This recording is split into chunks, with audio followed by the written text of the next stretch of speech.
be a health insurance agent, fought a battle that under federal law today, every group health insurance plan in America is governed by a law called ERISA. The United States Supreme Court, in a case called Pilot Life, interpreted ERISA to say that if a health insurance plan, a group health insurance plan in America, operating under ERISA, which is every group plan, it's all of you that raised your hands and said you had a group plan, if it wrongfully denies you care, it enjoys absolute immunity from consequential damages if it hurts or kills you. That's an outrage. I've tried to repeal it. This bill extends it. Read page 49. I believe that America's health insurance plans wrote this bill, or a good part of it, and I believe they cut an immoral deal with the Democrats to extend that immunity. Nobody in America should be able to wrongfully deny someone care and kill them. And if you'll contact my office, I don't know if we're copies tonight, there is a case that I have talked about all over America called Corcoran versus United Healthcare. In Corcoran versus United Healthcare, United Healthcare wrongfully denied Mrs. Corcoran the care she needed. Her baby died, and the courts ruled Mr. and Mrs. Corcoran recovered nothing because that's the way the federal law is written. And this bill could reverse that, but instead it extends it. Read pages 49 and 50. In the Commerce Committee, I offered an amendment to repeal the extension of that and to make ERISA plans liable if they wrongfully injure or kill somebody. Mr. Waxman ruled my amendment out of order. Wow. Yes, ma'am.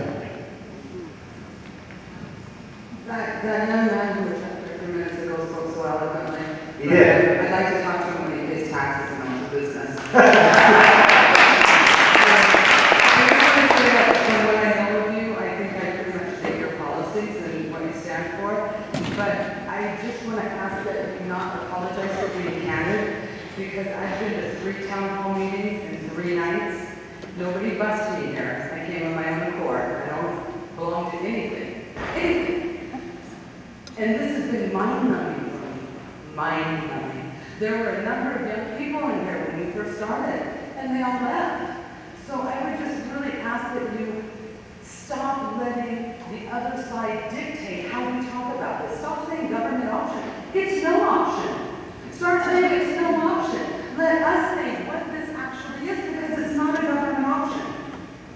And I just ask that you be really, really candid and legislate like it's the last day you can legislate, because we will vote you back in if you legislate that way. And I know you do it for the most part. And you're asking everybody to go and talk to their neighbors. Yep. You're the first one out of the 3 that I've heard ask that, and I've been waiting for that every night. You're one person, you're ruled out by the media, by the other party, and if we don't go and get off the couches and start talking to our neighbors, I've converted 10 this year. 10.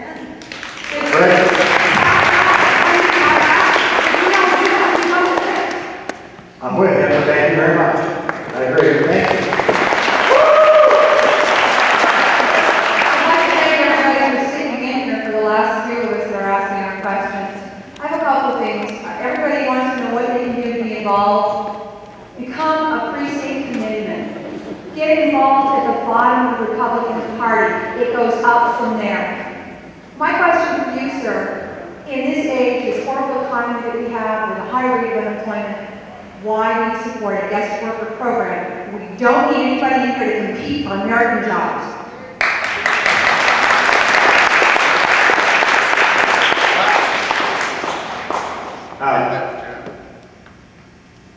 This is a long explanation. I don't think we want to get into it. I don't necessarily believe that we need an extensive guest worker program that would allow a lot of people in today. But the problem is, even with our down economy, I think the illegals are crossing today. And I would rather have a mechanism that seals the border and stops any of them from coming in, and if they want to come in, we need them illegally. But I also have to agree with your position on becoming a precinct committee. Bless you. Congressman, thank you.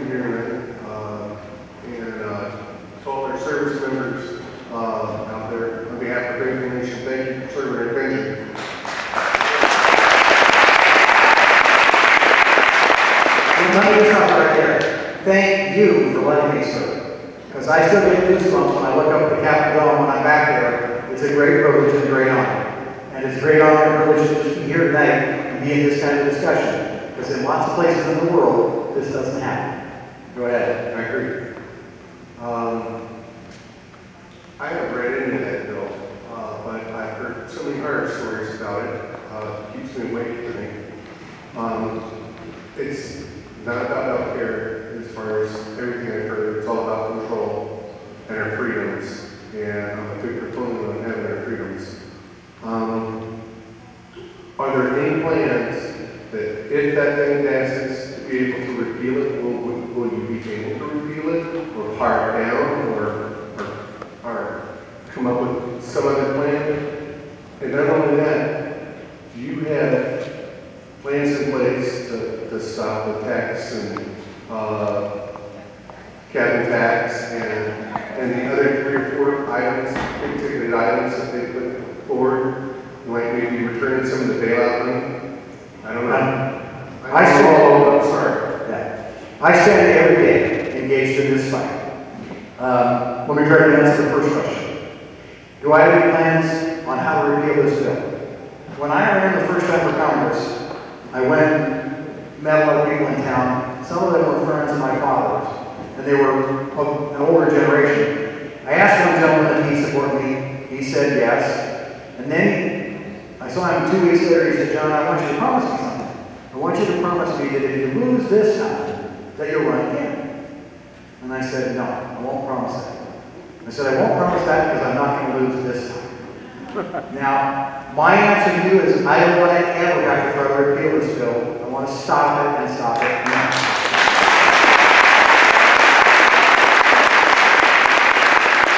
I wanted to stop before it ever passed cap and trade. Cap and trade, in terms of its damage to this economy, maybe not to the society. I think this will destroy freedom.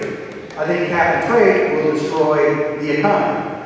I don't know which poison I pick. I really care about freedom, so I want to kill this. But also, freedom isn't of much value if you don't have an economy. So we still have to stop cap and trade. And we have to stop the stimulus bill, which was ridiculous. I personally believe we should have been able to stop, and I voted repeatedly against cars for clunkers, or clunkers for cars. You know, that's the government picking winners and losers. We are threatened in this nation with a government that now wants to take it over. There is a risk that the government can control the banking industry, it's going to control the auto industry, it now wants to control the healthcare industry. My promise to you is I'm going to fight on all of those. This young lady has been waiting a long time. Can you touch on the contents of HR 3200 as it relates to potential rationing of care? Sure. She asked I touch on the contents of HR 3200 as it relates to rationing. The English language is such that it is subject to different interpretation. I want to try to do a continuum. There is nothing in this bill that says that they will ration care. There is language in the bill that creates several boards that would have the policy ability and the authority to set policies which would ration care.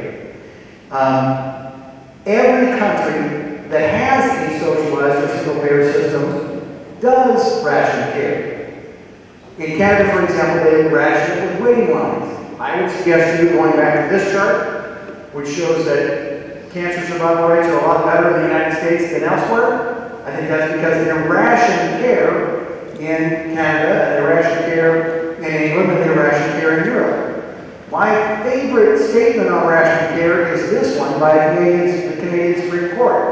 Access to a waiting list is not access to care. I think in Canada, they ration care by making you wait. In England, they have what's called the NICE board. The NICE board decides who gets what care. There are